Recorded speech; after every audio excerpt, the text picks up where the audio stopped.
नमस्कार दोस्तों, hi this is Himanshu और एक नई कक्षा में आप लोगों का फिर से स्वागत है। आज हमारा टॉपिक है चैप्टर नंबर 10 जिसका नाम है आपका गवर्नमेंट बजट। ये चैप्टर जस्ट आपके चैप्टर नंबर 6 के बाद इसलिए शूट किया जा रहा है क्योंकि बहुत सारी मेरे पास एक कंडीशंस रही हैं कि मैंने बच्चों को देखा कि उनके जो नीड है एक्चुअल में वो गवर्नमेंट बजट रहा है कि जो 7, 8, 9 है वो भी है, बट हमारा क्या है कि हम पहले ऐसी यूनिट्स को कवर कर रहे हैं जो छोटी हैं और जल्दी हो जाएंगी क्योंकि मात्र इस यूनिट में एक ही चैप्टर है तो उसको जल्दी से जल्दी निपटा देते हैं। इस चैप्टर के अंदर आप क्या क्या पढ़ेंगे तो उसके अंदर आप इसका इंट्रोडक्शन जानेंगे पहले कि बजट क्या होता है और उसके बारे में थोड़ी सी मिलती जुलती बातें, उसका फिर आप मीनिंग पढ़ेंगे। ठीक है, बजट के उद्देश्य क्या होते हैं, बजट के कंपोनेंट्स क्या होते हैं, कहाँ बजट से पैसा आता है, रेवेन्यू रिसिट्स क्या होती हैं, कैपिटल रिसिट्स क्या होती हैं और बजट का पैसा खर्च कहाँ पे होता है, और गवर्नमेंट का डेफिशिएट सरप्लस यानी कि कब फ़ायदे में है कब नुकसान में, ऐसी चीज़ें हमें इस चैप्टर के अंदर जानने को मिलेंगी। ये चैप्टर बहुत इंपॉर्टेंट है और तकरीबन आपको 6 मार्क्स तक का क्वेश्चन मात्र इस चैप्टर से आपको एग्ज़ाम में मिल भी जाएगा। और ये उन बच्चों के लिए भी बहुत ज़रूरी है जो गवर्नमेंट बजट पे प्रैक्टिकल फाइल्स फ्यूचर में बनाने वाले हैं, तो उसको थोड़ा ध्यान से सुने और इसको जानते हैं। सीधा शुरुआत जो होगी वो उसके इंट्रोडक्शन फेज से ही हम लोग यहाँ पे करेंगे। तो कहता है कि in the modern world every government aim to maximise the welfare of its country.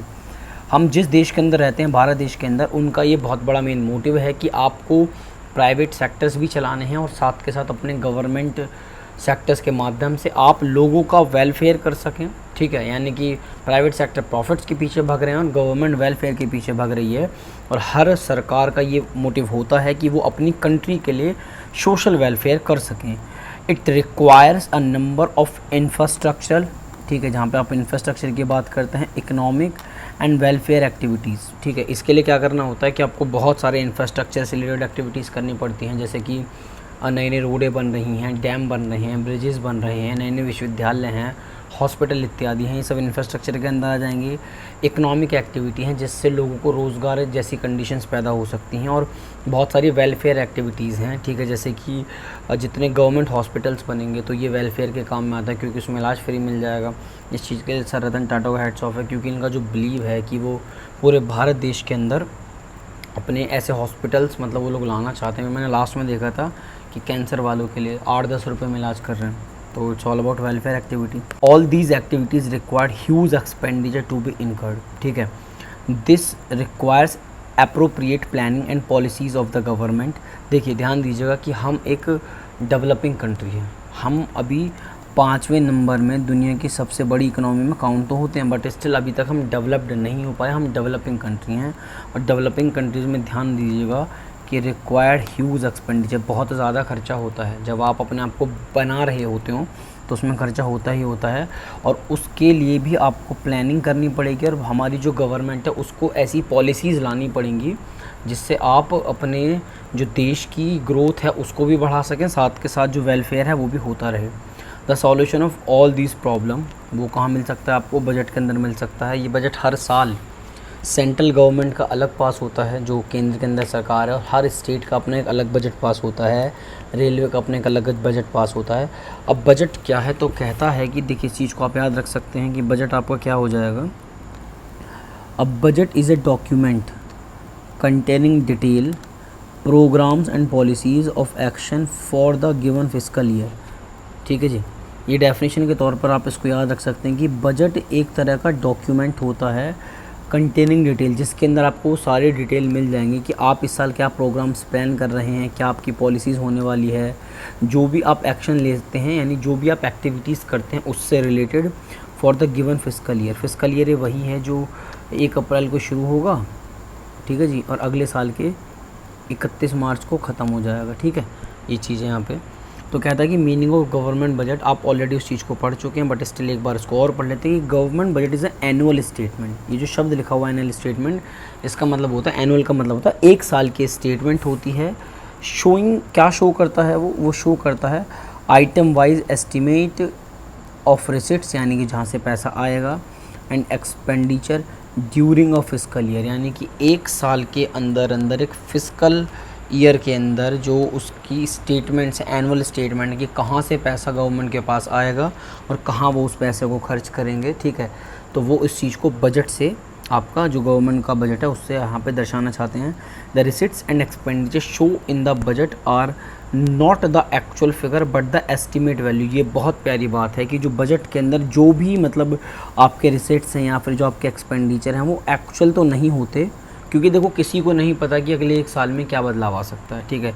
तो ये एस्टिमेट होता है। जैसे मान के चलिए कि हमारी गवर्नमेंट ने कहा कि हम हेल्थ सेक्टर पे मान के चलिए कि 10,000 करोड़ रुपए इस साल खर्च करेंगे, ठीक है। पर जिस साल कोविड आया था उस साल तो शायद 10,000 करोड़ से बहुत ज़्यादा खर्च हो गए थे।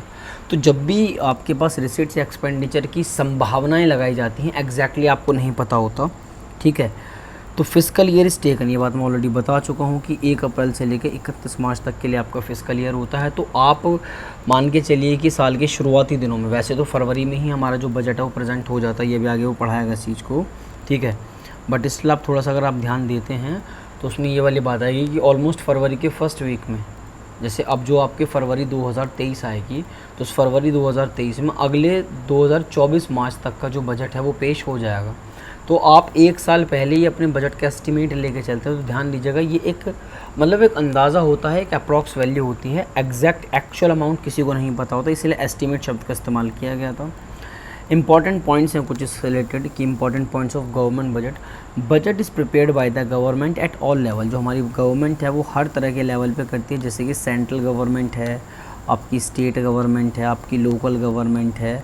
Prepare its respective annual budget, however we will restrict our studies to budget of the central government known as union budget. माफ़ कीजिएगा, इन्होंने कहा है कि हमें सिर्फ़ और सिर्फ पढ़ने के लिए कहा गया है ऐसा बजट जो कि सेंट्रल गवर्नमेंट पास करती है, जिसको आप यूनियन बजट के नाम से जानते हैं। यानी कि आप स्टेट बजट हैं आपके, या फिर जो लोकल बजट हैं, या फिर जो आपके रेलवे इत्यादि के बजट हैं, उन सब की जानकारी आपको अभी यहाँ पे नहीं मिल सकती। बट ठीक है, जितना है उतना पढ़ लेते हैं।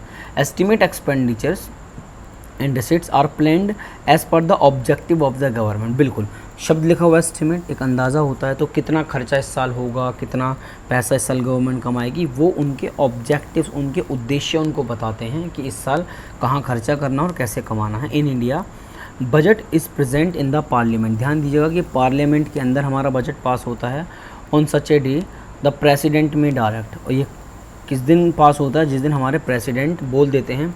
बाई कन्वेंशन फाइनेंस मिनिस्टर जो होते हैं, अभी तक निर्मला सीतारमण है, पिछले कई बजट उन्होंने पास करे हैं, present the annual budget of the government on the first day of February each year. देख रहे हैं आप क्या कह रहे हैं, on the first day of February each year, ठीक है, सही जी।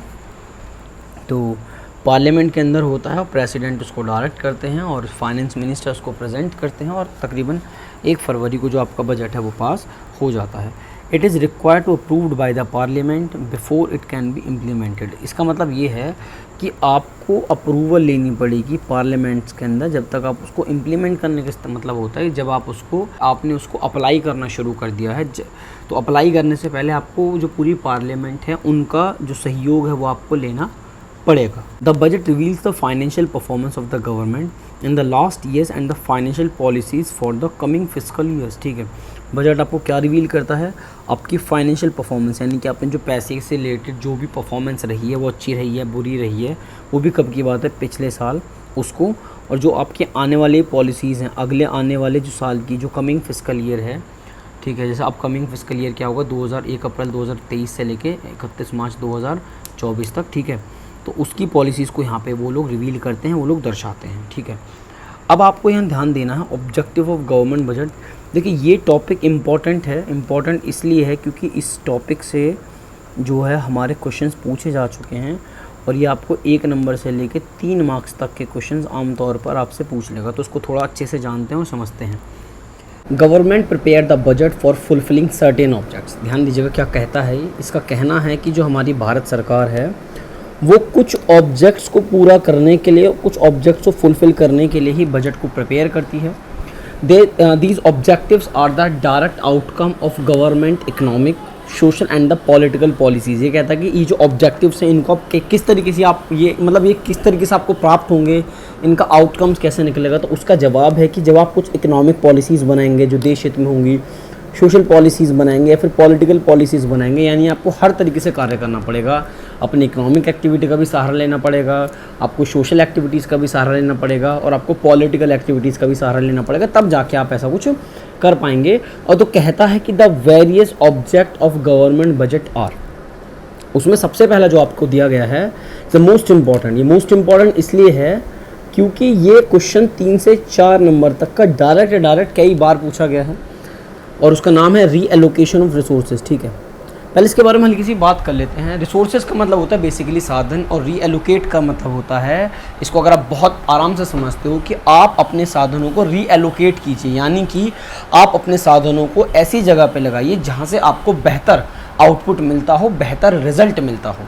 ठीक है, से एग्जांपल मान के चलिए कि भारत सरकार की कोई ऐसे 2 सरकारी बैंक हैं जिनमें भारत सरकार हर साल, सपोज करिए कि पिछले 5 सालों से 100 करोड़ रुपए हर साल डाल रहा है। ठीक है, लेकिन अंत में आपको क्या प्राप्त होता है कि वो जो आपका पैसा गवर्नमेंट उसमें डाल रही है, बजट का पैसा काट के जो बजट का खर्चा दिखा रही है, उस खर्चे का 100 करोड़ रुपये उन बैंकों के पास जाता है और एट द एंड वो लोग हर बार क्या दिखा देते हैं, लॉस दिखा देते हैं।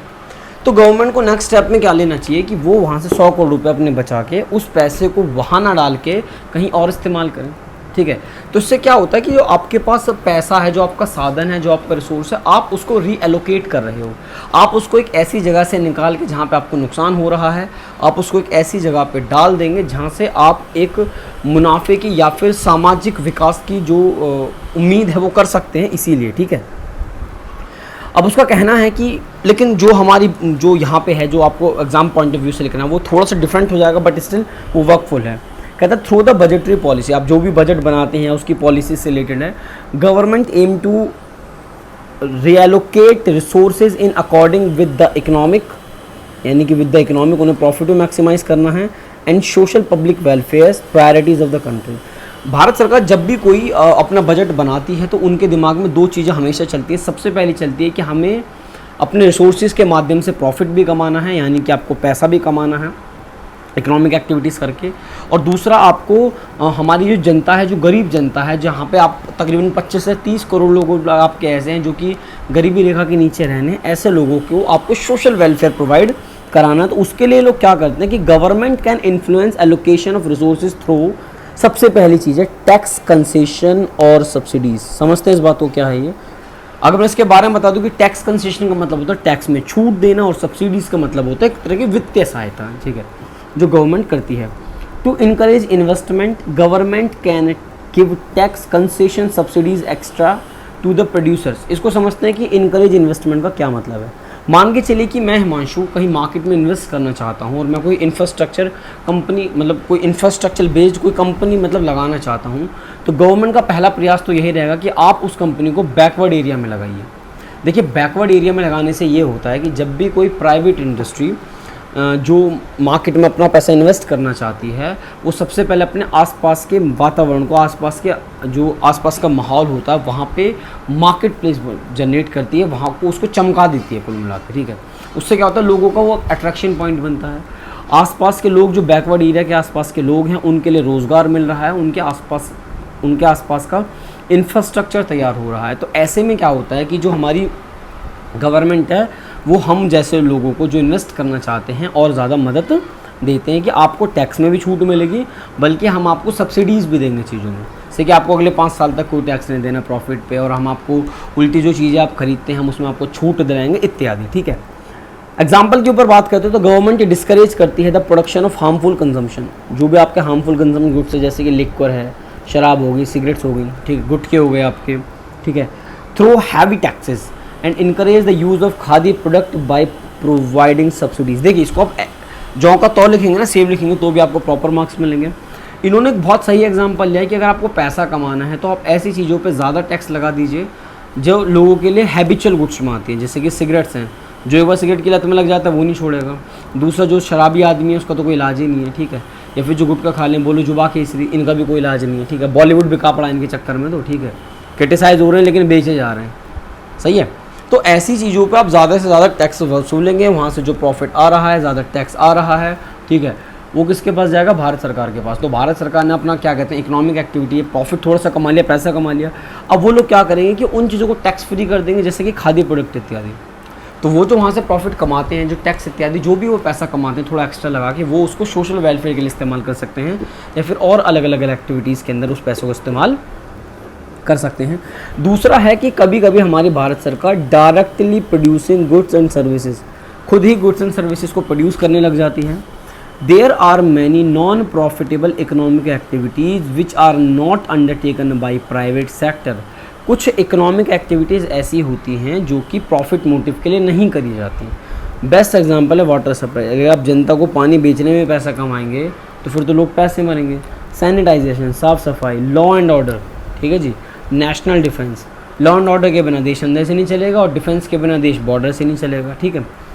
तो इनके बिना ये चीज़ ऐसी है जो गवर्नमेंट खुद करना चाहती है, क्योंकि उनको पता है कि अगर इसमें प्राइवेट सेक्टर घुसेगा तो उसमें प्रॉफिट की टांग अड़ाएगा, ठीक है। और हर जगह प्रॉफिट ज़रूरी नहीं है। दैट्स वाई वो कहते हैं इनको these are called public goods. इसके ऊपर डबल स्टार लगा हुआ है। डबल स्टार का मतलब है अभी हमें इसको थोड़ा सा और एक्स्ट्रा पढ़ना है। Such activities are necessarily undertaken by the government in public interest and to raise social welfare, ठीक है जी। तो इसीलिए कहा भी जाता है कि कुछ चीज़ें गवर्नमेंट खुद अपने हाथों में लेती है और उसके दो मोटिव हो सकते हैं। पहला हो सकता है आपका पब्लिक इंटरेस्ट और दूसरा हो सकता है कि आपको सोशल वेलफेयर थोड़ा सा बढ़ा देना। ओके, अब यहाँ पे जो ये स्टार मार्क लगा हुआ है पब्लिक गुड्स के ऊपर, इसके ऊपर थोड़ी सी बात करेंगे कि व्हाट इज़ दिस। कहता है कि public goods are those goods and services that are collectively consume. देखिए, अगर भारत सरकार कोई भी कार्य करती है, कोई भी पब्लिक गुड्स है, इस पर भारत सरकार जो आम जनता को प्रोवाइड कराती है, ध्यान दीजिएगा उस पर सबका अधिकार होता है। ऐसा नहीं है कि गवर्नमेंट किसी एक पर्टिकुलर इंसान को मना कर देगी कि नहीं आपका अधिकार नहीं है, ठीक है। और अलग बात है कि आप अंबानी हो तो फिर तो मना कर देगी भाई आपको क्या ज़रूरत है। ये उन लोगों के लिए है जो कि आम इंसान है, बहुत ही सिंपल लोग हैं, ठीक है। It is not possible to exclude any one from enjoying their benefits and one person consumption does not reduce the ability to others. सबसे पहली बात कि इंडिया एक डेवलपिंग कंट्रीज़ है, यहाँ पे 25-30 करोड़ गरीबी रेखा के नीचे रहते हैं। तो अगर एक आधी व्यक्ति ज़्यादा खर्च कर लेता, एक आधी व्यक्ति ज़्यादा खा लेता है, कम खा लेता है, तो इससे जो आपके पास अवेलेबल रिसोर्स, जो आपकी अवेलेबिलिटी है, वो ना तो कम होगी ना ही वो ज़्यादा होगी, ठीक है। और ये आमतौर पर उन सभी व्यक्तियों के लिए है जिनको इसकी आवश्यकता है, ठीक है। और हर व्यक्ति उसका इंजॉय है ले सकता है, उसका जो भी लाभ है वो आप लोग आराम से ले सकते हो। अब वो क्या कहता है उसको बात करते हैं। The two main features of public goods, और आपको दो फीचर्स के बारे में पढ़ाया जाएगा। सबसे पहला पढ़ाया जाएगा कि पब्लिक गुड्स आर नॉन राइवेलियस। इसका मतलब समझते हो व्हाट इज दिस। ये कहता है कि जितनी भी पब्लिक गुड्स हैं ये सारी की सारी आपकी गैर प्रतिद्वंदी हैं, यानी कि यहाँ पे कोई किसी का प्रतिद्वंदी नहीं है, सब एक समान है। इसका मतलब ये है the benefits of public goods are available to all. क्या कहता है कि जितने भी बेनिफिट्स हैं पब्लिक गुड्स के वो हर के आर अवेलेबल टू ऑल, हर किसी के लिए ही मतलब हैं, ऐसा नहीं है कि किसी एक को मना कर देंगे। And are not only restricted to one particular consumer. ऐसा बिल्कुल नहीं हुआ कि आपके लिए मना है बाकी सबके लिए ये चीज़ है और आप इसका लाभ नहीं ले सकते इत्यादि। ये कहता है कि for example if we considered a public park, मान के चलिए कि बेस्ट एग्जांपल पब्लिक पार्क का दे रखा है। अगर एक पब्लिक पार्क की बात करते हैं तो जो पब्लिक पार्क है उसमें हर व्यक्ति का बराबर अधिकार है कि पब्लिक पार्क से जो भी एक साख सुविधा हैं, घास इत्यादि जो भी है उस पर सबका बराबर का अधिकार है, उसमें किसी को भी आप नहीं मना कर सकते। तो ये है कि पब्लिक गुड्स को आप नॉन राइवलरीज भी किस तरह से कह देते हैं। और दूसरा होता है कि public goods are not excludable. यहाँ पे नॉन का मतलब हो जाएगा गैर से, और एक्सक्लूडेबल बहिष्कृत, यानी कि आप किसी का भी बहिष्कार यहाँ पर आमतौर पर नहीं कर सकते। अगर ये वर्ड नहीं समझ में आता तो आगे बात करते हैं। In case of public goods there is no possible way to exclude any one from enjoy the benefits of the goods. देखिए, अगर कोई चीज़ सामाजिक तौर पर बनी है, पब्लिक वे के लिए बनी है, तो उसमें आप किसी एक व्यक्ति को या किसी भी पर्टिकुलर को उसका लाभ लेने से नहीं रोक सकते, या आमतौर पर संभावित ही नहीं है। Due to this reason in public goods को भी क्या कहा जाता है, एक्सक्लूडेबल गुड्स कहा जाता है, ठीक है। Even if some user do not pay it is difficult to collect fee for the public goods. कई बार ऐसा होता है कि जब हमारी जो भारत सरकार है या जितनी पब्लिक गुड्स होती है इसके लिए गवर्नमेंट क्या करती है कि थोड़ा बहुत मतलब चार्जेस रख देती है, 1 रुपया 2 रुपये 4 रुपये, चलो इस तरीके से।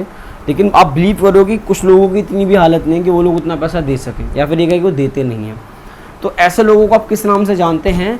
These non paying users are known as the free riders. आप उनको फ्री राइडर्स के नाम से जानते हैं। तो इस तरीके से आपने पब्लिक गुड्स पढ़ी। अब अंतर देखिएगा कि प्राइवेट गुड्स कौन से हैं। तो कहते हैं कि private goods are those goods whose benefit acquired to people who pay for them. सीधा सा इलाज है, अगर आप पे करते हैं गुड्स के बदले में तो आपको लाभ मिलेगा, अगर आप पे नहीं करते तो आपको कोई लाभ नहीं मिलेगा। इस टाइम पे आपको पब्लिक गुड्स ही सहायता दे सकती हैं। तो आपने सबसे पहला वाला पॉइंट पढ़ा, ध्यान रखिएगा, इट्स अ मोस्ट इंपॉर्टेंट, ठीक है। और ये डायरेक्ट अब आपको इस तरीके से लिखने को मिल जाएगा। रीएलोकेशन से रिलेटेड आप थोड़ी बहुत यहाँ से लेके यहाँ तक की डेफिनेशन लिख सकते हैं और फिर अपने इन 2 पॉइंट्सों को अपने आराम से डिस्क्राइब कर सकते हैं जिस तरह की सेम लैंग्वेज लिखी हुई है ये। तो आपको 3 से 4 नंबर का क्वेश्चन ये 100% आपको एग्जाम्स में मिल जाता है। सेकंड आपको पढ़ाया जाएगा reducing inequality in income and wealth, ठीक है। तो व्हाट इज दिस? तो सबसे पहले इनइक्वालिटी शब्द का मतलब समझते हैं कि इनइक्वालिटी क्या है। देखिए, एक होता है इक्वल, जैसे कि आपके पास 2 रुपये तो मेरे पास भी 2 रुपये, लेकिन देश के अंदर क्या चल रहा है कि इनकम को ले लीजिए, आप उनकी वेल्थ को ले लीजिए, कुछ नहीं कि हेल्थ वेल्थ इत्यादि को ले लीजिए। तो गवर्नमेंट का एक एम ये भी होता है कि जो बहुत ज़्यादा अमीर लोग और जो बहुत ज़्यादा गरीब लोग हैं, इनके जो बीच का अंतर है उसको किसी तरीके से कम किया जाए। ये जो अनइक्वल कंसेप्ट है कि बहुत ज़्यादा अमीर और बहुत ज़्यादा गरीब, ठीक है, तो इनके जो बीच का अंतर है उसको किसी तरीके से रिड्यूस किया जाए, ये सेकंड पॉइंट आपको सिखाएगा।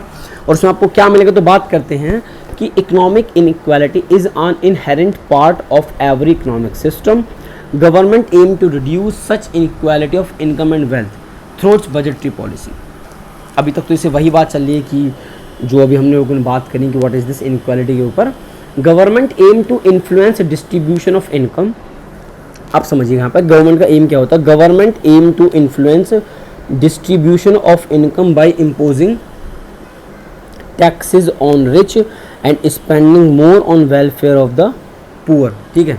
मतलब समझते हैं इसका क्या है। इसका मतलब ये है कि गवर्नमेंट का सीधा सा एम ये है कि जितने ये अमीर लोग हैं और जितनी भी चीज़ें कंज्यूम करते हैं इन पे ज़्यादा से ज़्यादा टैक्स थोपो, और उस टैक्स के पैसे का इस्तेमाल करके जो गरीब लोग हैं, ठीक है, उनके लाइफ स्टाइल को चेंज करने के लिए, उनके लिविंग स्टैंडर्ड को चेंज करने में, उनका जो सोशल वेलफेयर जिस भी तरीके से हो सकता है उस पैसे को वहाँ पे खर्च कर दो। It will reduce income of the rich and raise standard of living of the poor, this reducing inequality in the distribution of income. Example के ऊपर हम बात करेंगे कि व्हाट इज एग्जाम्पल। कहते हैं कि फ्री एलपीजी कनेक्शन, ये गरीबों के लिए था कि एलपीजी कनेक्शन आपको मिलेंगे अंडर प्रधानमंत्री उज्ज्वल योजना, ये आप ध्यान रख सकते हैं। In food grains at very nominal price the BPL families by the government help to raise quality of life of the BPL population. तो इनका सीधे से मतलब है कि एलपीजी कनेक्शन दिए गए, राशन फ्री में दिया गया है वैसे तो अभी तक भी, जब तक ये लॉकडाउन की कंडीशन चली है, और देश भर में फ्री का राशन मिलता रहा है। और अगर राशन फ्री में नहीं भी मिला है तो उससे पहले भी क्या आ रहा है कि जो लोग बहुत ज़्यादा गरीब उन्हें बहुत ही उचित दामों में, यानी बहुत ना के बराबर दामों में इनको जो खाने पीने की सामग्री है वो मिलती रही है, ताकि कम से कम लोग अपना जो पालन पोषण है, जो पेट भरना है, कम से कम वो तो आराम से कर सकें। तो आप इस तरीके से सेकंड पॉइंट को पढ़ते कि reducing inequality in income wealth. Third आपका economic stability. Economic stability means absence of large scale fluctuation in price, ठीक है। देखिए, अभी के हिसाब से भी अगर बात करते हैं तो आपकी इकोनॉमी के अंदर जो इन्फ्लेशन रेट है, ठीक है, जो महंगाई दर है वो तकरीबन 7% है। कभी ये घट जाती है, कभी ये बढ़ जाती है। तो इनकम को जो हमारे इकोनॉमिक है, इकोनॉमिक स्टेबिलिटी का क्या मतलब बनता है कि जो आपकी अर्थव्यवस्था है आप उसको स्टेबल कीजिए, ठीक है, स्टेबल कीजिए। क्योंकि अभी जो पाया जा रहा है कि जो आपके प्राइस में बहुत ज़्यादा चेंजेस आते हैं, कभी घट जाते हैं, कभी बढ़ जाते हैं, फ्लक्चुएशन आता है, तो वो जो बहुत बड़े लेवल पे होता है वो कहीं ना कहीं भी मिस है। यानी कि आपके चीज़ों के दाम कभी बहुत ज़्यादा घट जाते हैं, कभी बढ़ जाते हैं, मतलब ये चीज़ हमेशा लगातार चलती रहती है। तो ये चीज़ क्यों है ऐसा? आप इस चीज़ को ठीक करिए तो फिर आप अपनी इकोनॉमी को स्टेबल आमतौर पर कर पाएंगे। Such fluctuation create uncertainties in the economy. ये बात बिल्कुल सच है कि कुछ फ्लक्चुएशन तो ऐसे होते हैं कि दाम घटने बढ़ने वो इकोनॉमी को ना मतलब परेशान सा कर देते हैं, ठीक है, वो इकोनॉमिक फेवर में बिल्कुल नहीं होते। Government can exercise control over these fluctuation through taxes and expenditure. Government क्या करती है अगर उन्हें अपने फ्लक्चुएशंस की अगर बात करते हैं तो टैक्सेस का सहारा लेती है और एक्सपेंडिचर्स का सहारा लेती है कि वो जो फ्लक्चुएशन आता है वो उसको किसी तरीके से कंट्रोल कर पाए। उसमें भी वो आपको सिखाना चाहेगा सबसे पहले इन्फ्लेशन, यानी कि महंगाई के ऊपर। Inflationary tendencies emerge when aggregate demand is higher than the aggregate supply. Aggregate demand का सीधा मतलब ये है कि आप मोटा मोटा जानिए कि हमारे देश में जो टोटल डिमांड होती है किसी भी चीज़ की, अगर वो टोटल सप्लाई से ज़्यादा है, यानी कि मान के चलिए कि 1000 क्विंटल गेहूँ बेचने के लिए और ख़रीदने के लिए 1500 क्विंटल, ठीक है। तो आपकी जो टोटल एग्रीगेट डिमांड है, अगर आपकी टोटल एग्रीगेट सप्लाई से ज़्यादा होगी तो रिज़ल्ट क्या निकलेगा कि जो आपकी चीज़ों के दाम हैं, जो आपके प्राइस हैं, वो बहुत जल्दी बढ़ जाते हैं। Government can bring down aggregate demand by reducing its own expenditure. तो ऐसे में क्या कहते हैं कि वो खुद का खर्चा कम कर देते हैं, क्योंकि कहा जाता है कि गवर्नमेंट अपने आप में एक बहुत बड़ा कंज्यूमर है, तो वो क्या करती है कि वो अपना खर्चा कम कर लेती है, जिससे जो मार्केट में एक्स्ट्रा डिमांड क्रिएट हो रही है उसको थोड़ा बहुत कंट्रोल किया जा सके और प्राइस को थोड़ा लेवल में लाया जा सके। तो उन्होंने यहाँ इस तरीके से वो लोग अपने एक्सपेंडिचर जैसी कंडीशंस का इस्तेमाल ये लोग कर लेते हैं। फिर उसने कहा है कि during deflation government can increase its expenditure and gives tax concession and subsidies. ऐसे में क्या होता है, ये डिफ्लेशन के टाइम पे, मंदी के दौर में ये लोग अपना खर्चा बढ़ा लेते हैं, टैक्स वगैरह में कंसेशन देते हैं। टैक्स कंसेशन देने से क्या होता है कि चीज़ों के दाम क्या हो जाते हैं, आमतौर पर थोड़े कम हो जाते हैं। जब चीज़ें थोड़ी सस्ती मिलने लग जाती हैं लोगों को, तो वो थोड़ा सा ज़्यादा उनको खरीदने लग जाते हैं, क्योंकि डिफ्लेशन के टाइम पर लोग डिमांड बहुत कम करते हैं, सप्लाई वहाँ पर ज़्यादा होती है। और इन्फ्लेशन वाले केस में लोग क्या कर देंगे, ध्यान रखिएगा, जो टैक्स है वो भी आपके बढ़ा देते हैं। टैक्स बढ़ाने से क्या होता है, चीज़ों के प्राइस बढ़ते हैं और जो अनवांटेड डिमांड क्रिएट होती है उसको कंट्रोल कर सकते हैं। In short, policies of surplus budget during inflation and deflation. Budget during deflation help to maintain stability in the price of the economy. तो ये लोग वही टैक्स का इस्तेमाल करके, एक्सपेंडिचर का इस्तेमाल करके अपने इन्फ्लेशन और डिफ्लेशन जैसी कंडीशंस को कंट्रोल करते हैं, उसको संभालते हैं, और इससे बना रहता है कि इकोनॉमी के अंदर एक स्टेबिलिटी बनी रहे। फोर्थ पॉइंट आपको सिखाता है कि मैनेजमेंट ऑफ पब्लिक एंटरप्राइज। सबसे पहले मैनेजमेंट का मतलब होता है कि भाई चीज़ें किस तरीके से चलानी है, कैसे काम करना है, और पब्लिक एंटरप्राइज का मतलब है जहाँ पे गवर्नमेंट का कंट्रोल होता है। These are large number of public sector industries, specially natural monopolies, बात करेंगे what is this, which are establish and managed for social welfare for the public. Budget is prepared with the objective of making various provision for managing such enterprise and providing them financial help। इसका क्या मतलब है समझते हैं। जब आप budget की बात करते हैं तो जो पब्लिक हमारी एंटरप्राइजेज हैं जिन पे गवर्नमेंट कंट्रोल कर रही है, अगर आप एग्जांपल के ऊपर बात करेंगे तो इसमें आपको अच्छे खासे एग्जांपल्स देखने को मिल जाएंगे। चलिए मैं आपको एग्जांपल्स बता देता हूँ। कुछ रेलवेज़ हैं, आपके पोस्ट ऑफिस हैं, इलेक्ट्रिसिटी इत्यादि हैं। अब आप रेलवे की बात कीजिए तो रेलवे में एक आम इंसान भी बहुत ज़्यादा सफ़र करता है एक जगह से दूसरी जगह पे जाने के लिए। रेलवे ने पूरे भारत को आपस में कनेक्ट कर रखा है, ठीक है। तो लोग दूर दूर नौकरी करने चाहते हैं, मजदूरी करने जाते हैं, इत्यादि बहुत सारा काम जो है इन चीज़ों से मिलता है। तो ये जितनी भी पब्लिक एंटरप्राइजेज हैं उनको सही से मैनेज करें, ठीक है, क्योंकि यहाँ पे पैसा खर्च होता है और इनका बेसिक जो मोटिव होता है वो क्या होता है, सोशल वेलफेयर। इनका बेसिक मोटिव यहाँ पे होता है। अब अगर आप सोशल वेलफेयर की बात करते हो तो India is a developing country. अब ऐसे में अच्छा खासा पैसा खर्च होता है, तो वो पैसा सही दिशा में सही तरीके से खर्च अगर होगा तो आपका जो पब्लिक सेक्टर अंडरटेकिंग्स जो कंपनियां हैं जिन पर गवर्नमेंट का कंट्रोल है वो भी अच्छे से काम करेंगी और लोगों को अच्छी खासी सुविधाएं जो हैं वो मिलती रहेंगी। उसने कहा था कि आपको एक शब्द से उसने आपको बताया था कि एक नेचुरल मोनोपोली होती है। पहले आपको 11th क्लास में अगर हल्का सा याद रहोगे जब आपने माइक्रो इकोनॉमिक्स के अंदर पढ़ा था तो ये मोनोपोली होता है, ठीक है। तो वो जो मोनोपोली में एकाधिकार इसका मतलब होता है, यानी कि मार्केट में सिर्फ एक ही बंदा है जो चीज़ें खरीदेगा और बेचेगा, वो अपनी मर्जी से प्राइस डिसाइड करता है। लेकिन ध्यान रखिएगा कि गवर्नमेंट है, गवर्नमेंट का मेन मोटिव सोशल वेलफेयर होता है, मनमानी करना नहीं होता। That's why monopoly, natural monopoly exist when a single firm can produce goods and services at a cost which is lower than that of many competing firms। एक सीधा सा मतलब ये है, एक छोटी सी एक संभावना लेके चलते हैं कि मार्केट के मान के चलिए कि मार्केट में हमारे पास तकरीबन 4 ऐसी फर्म्स हैं जो एक तरह का प्रोडक्ट बनाती हैं। उसमें से 3 है प्राइवेट सेक्टर वाली और 1 है मात्र सिर्फ गवर्नमेंट सेक्टर वाली। चलिए मैं इसका एक बेस्ट एग्जांपल आपको दे सकता हूँ। BSNL को आप उठा लीजिए। BSNL में अभी भी हमारी जो गवर्नमेंट है उसका कंट्रोल है। बाकी आपके पास एयरटेल है, जियो है, वोडाफोन और आइडिया कमर्स वी है, तो वो तो तीनों प्राइवेटली काम कर रहे हैं। लेकिन BSNL में किसका कंट्रोल है, हमारी भारत सरकार का। अगर भारत सरकार इनको कंपटीशन देने के लिए उतरती है, जो कि बोला भी गया है कि हाँ अब ये कंपटीशन देने के लिए उतरेंगे, तो ऐसे में ये लोग उन चीज़ों के दाम, यानी कि जो आपकी कॉलिंग सर्विसेज है, इंटरनेट सर्विसेज है, इनके दाम मार्केट में जो प्राइवेट सेक्टर्स दे रहे हैं उनसे काफ़ी हद तक कम रखेंगे, ठीक है। तो वो एक तरह का नेचुरल मोनोपोली को जो है डिफाइन कर देगा, क्योंकि वो कहता है कि गवर्नमेंट ऑपरेट करेगा, मैनेज करेगा, कंट्रोल करेगा नेचुरल मोनोपॉलिसीज़ को। और एग्जांपल का आपको रेलवे है, पोस्ट ऑफिस है, इलेक्ट्रिसिटी है, टू प्रमोट पब्लिक वेलफेयर। अगर BSNL वगैरह के कॉलिंग के दाम, इंटरनेट के दाम सस्ते रहेंगे तो मजबूरन जो ये प्राइवेट सेक्टर वाले हैं ये लोग भी हमें देख के, यानी कि जो पब्लिक सेक्टर का जो ये BSNL वाला कंसेप्ट है इसको देख के अपने दामों को कंट्रोल में रखेंगे, ठीक है। तो और उसका फ़ायदा किसको मिलेगा? हमारे कंज्यूमर्स को मिलने वाला है। अब आपको यहाँ पे बात करनी है किसके ऊपर कि economic growth is the most important चीज़, कि economic growth implies a sustainable increase in real GDP। क्या कहता है कि क्या इम्प्लाइज करता है? A sustainable increase in the real GDP of an economy.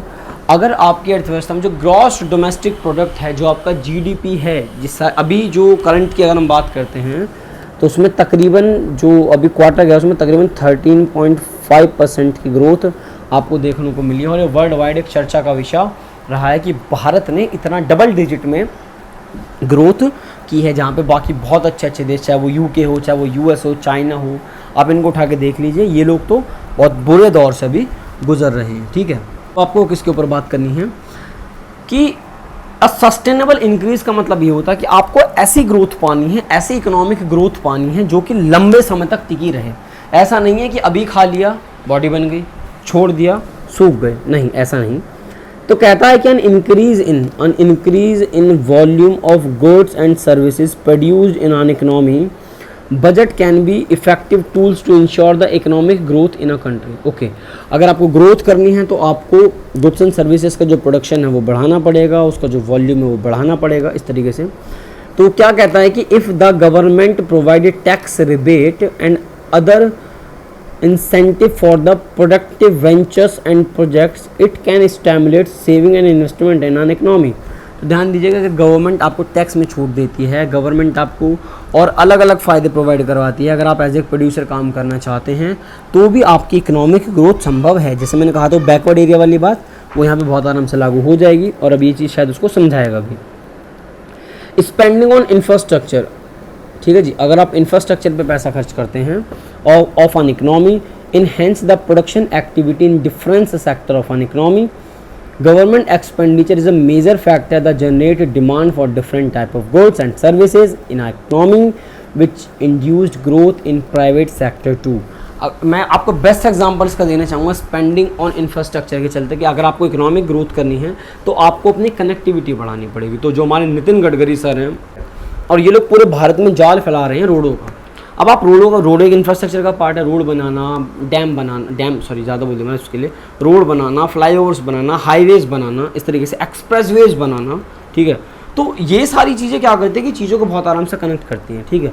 तो ऐसे में क्या होता है कि अगर मान के चलिए कि आपने एक गाँव को एक शहर से कनेक्ट कर दिया रोड के माध्यम से, आपने एक इंफ्रास्ट्रक्चर के माध्यम से एक गाँव को एक शहर से कनेक्ट कर दिया। अब ऐसे में क्या होता है कि जब एक गाँव शहर से कनेक्ट होता है तो उसमें गाँव की तरक्की है, ठीक है। गांव के वाले लोगों के पास रोज़गार होगा, उनके पास सुविधाएं होंगी और ना जाने क्या क्या। और जब आपके गांव शहरों से कनेक्ट होंगे तो गांव तरक्की करेगा, और गांव तरक्की करेगा मतलब देश तरक्की करेगा। इकोनॉमिक ग्रोथ मिलना स्वाभाविक है, ठीक है जी। तो अब आप लोग बात करेंगे यहाँ पे इसका पॉइंट नंबर 6, जिसका नाम है रिड्यूसिंग रीजनल डिस्पैरिटीज़, ठीक है। इसका क्या मतलब है, इसको पढ़ते हैं, एक एग्जाम्पल का ध्यान देते हैं और ये हमें प्रॉपर समझ में आ जाएगा। The government budget aim to reduce regional disparities and what is this, पूरे पे बात करते हैं। Through its taxation and the expenditure policies for encouraging setups of production unit in the economical backward areas. इसका मतलब कहने का ये है कि जो आपके पिछड़े हुए रीजनल एरियाज़ हैं, ठीक है, उनके अंदर जो दिक्कतें चल रही हैं वो बहुत ज़्यादा पिछड़े हुए क्यों हैं, वहाँ पे ना रोज़गार है, ना लोगों के पास कोई साधन है जिससे वो अपना जीवन यापन कर सके, तो उसको कम किया जा सके, ठीक है। और वो कम आप कैसे कर सकते हैं, उसके लिए आप कर सकते हैं कि आप टैक्स का सहारा ले सकते हैं, आप एक्सपेंडिचर पॉलिसीज़ का सहारा ले सकते हैं, और आप इन्वेस्टर्स को इनकरेज कर सकते हैं कि आप लोग इन्वेस्टमेंट कीजिए, प्रोडक्शन यूनिट्स बढ़ाइए, आप इंडस्ट्रीज़ लगाइए, लेकिन थोड़ा सा ऐसे एरियाओं में जो थोड़े से बैकवर्ड रीजन्स की तरफ आते हैं। तो आपको क्या करना है कि आपको जो आपके रीजनल डिस्पैरिटीज़ हैं, यानी कि जो आपके बैकवर्ड एरियाज़ हैं जो कि बहुत ज़्यादा पिछड़े हुए हैं, हमें उनकी काउंटिंग कम करनी है, उनकी काउंटिंग को घटा देना है। एग्जाम्पल के तौर पर आपको समझा भी रखा है कि establishment of the special economic zone, आप अपने जो पिछड़े हुए एरियाज़ हैं उनको स्पेशल इकोनॉमिक जोन में डालिए, ताकि वहाँ का जो क्षेत्र है वो विकसित हो सके, वहाँ के लोगों को रोज़गार मिल सके, उनका जो लाइफस्टाइल है वो बदल सके, ठीक है। तो तो ये है आपका reducing regional disparities. And the last point is point number 7 is employment generation. Government budget is used as an effective tools in the process of employment generation in various ways.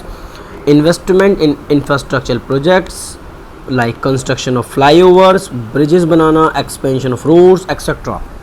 Create jobs for different section of the workforce in rural urban areas. Government aim to provide job through various employment generation schemes like MNREGA, SJSRY, PMRY। ठीक है जी, मतलब क्या है इसका बात करते हैं थोड़ा सा ये। ठीक है, एम्प्लॉयमेंट आपको जनरेट करना पड़ेगा यदि आप चाहते हैं कि आपके देश की तरक्की हो, लोगों का जो लाइफस्टाइल है वो बदले, वो पहले से बेहतर अपने आप को बना सके, तो आपको सबसे पहले उनको क्या देना पड़ेगा, रोज़गार देना पड़ेगा। उसके लिए गवर्नमेंट को अपने इंफ्रास्ट्रक्चर में जो है इन्वेस्ट करना पड़ेगा। ठीक है, ये जो रोडें बनाती हैं, फ्लाईओवर बनाते हैं, ठीक है, जो नए नए ब्रिजेस बन रहे हैं, नए नए एक्सप्रेसवेज बन रहे हैं, ठीक है, वो सब आपको करना पड़ेगा। उससे क्या हुआ कि आपका एम्प्लॉयमेंट पैदा होता है। ठीक है, और सबसे मजबूत बात है उसी से कनेक्टिविटी बढ़ती है पूरे देश की। और अगर लगता है कि उन सब काम नहीं चल रहा है तो ये मानिएगा जो महात्मा गांधी वाली ये जो आपकी स्कीम है उसका इस्तेमाल करना पड़ेगा। ये जो स्वर्ण जयंती शहरी रोजगार योजना है या फिर जो प्रधानमंत्री रोजगार योजना इत्यादि ऐसी योजनाओं का भी जो लाभ है वो लोगों तक पहुंचाना चाहिए, तब जाके आपके देश में एम्प्लॉयमेंट जनरेट होगा और जो लोग हैं वो अपनी आर्थिक स्थिति से थोड़ा बेहतर अपने आप को कर पाएंगे। अब आपको बात करनी होगी इसके जस्ट नेक्स्ट वाले में कंपोनेंट्स ऑफ बजट्स के अंदर।